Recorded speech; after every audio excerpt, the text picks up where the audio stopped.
let's talk about balancing the expectations and emotional stability. Have you noticed how the biggest emotional crashes usually come from two places? Either from being too high on endorphins and excitement and adrenaline, or from being too expectant, like waiting for something to happen exactly how and when you imagined it. Both lead to the same result, a heavy low afterwards. But the good news is there is a way to live without those roller coasters. Part one, highs and the inevitable lows, like how it works. Every peak costs us energy. When you get overstimulated as a party, on a trip, on the most amazing event possible, your body spends extras, sometimes more than it actually has. And afterwards, it takes it all back with an interest. That's why after vacations, we say, I need a vacation after my vacation. That's why after a huge event or adrenaline rush or the coolest thing ever, you just want silence, sleep, and to stare into the distance. The rule here is simple. The higher the spike, the deeper the crash. This is how our biology works. Overcompensating. Part number two. Expectations as invisible heights. Even if you're not partying or chasing adrenaline like I am, expectations can create the same crash. When you imagine a person reacting a certain way or expect a result to come like right now after you put some efforts in, you're already high on anticipation. And what if reality doesn't match? Well, the fall is just as painful. Expectations are like invisible endorphins. They raise you up, but if they are too high, you hit the ground just harder. Part three, managing other people's triggers.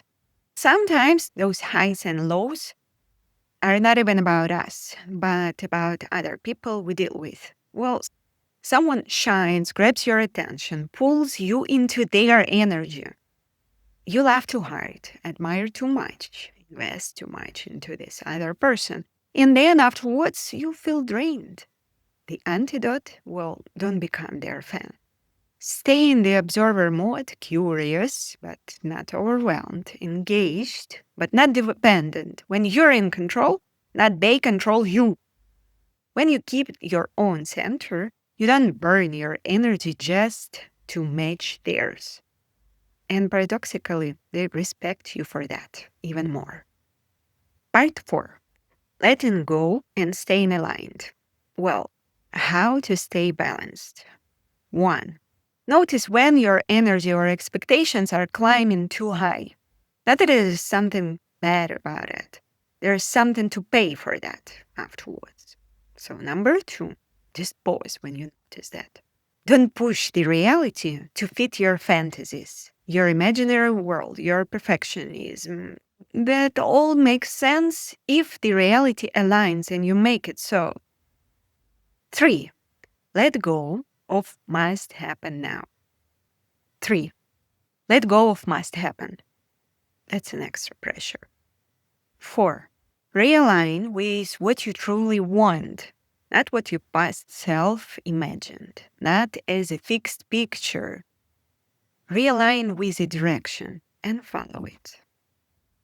And if you're in the middle of the party, step out. If you're highly adrenalinated, get out for natural peace. Make the antidote happen before you meet your lows.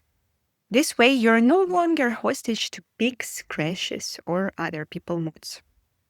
So to summarize, highs feel good, but they always come with a bill. Expectations feel motivating, but they can turn into disappointment if you grip them too tightly. Balance comes with you let go lightly, act from your own center, and stay aligned with what you really want now, what makes sense now, without forcing the timing and without chasing extremes. That's how you move from anxious ups and downs to a steady, lasting happiness. That's how no anxiety method works.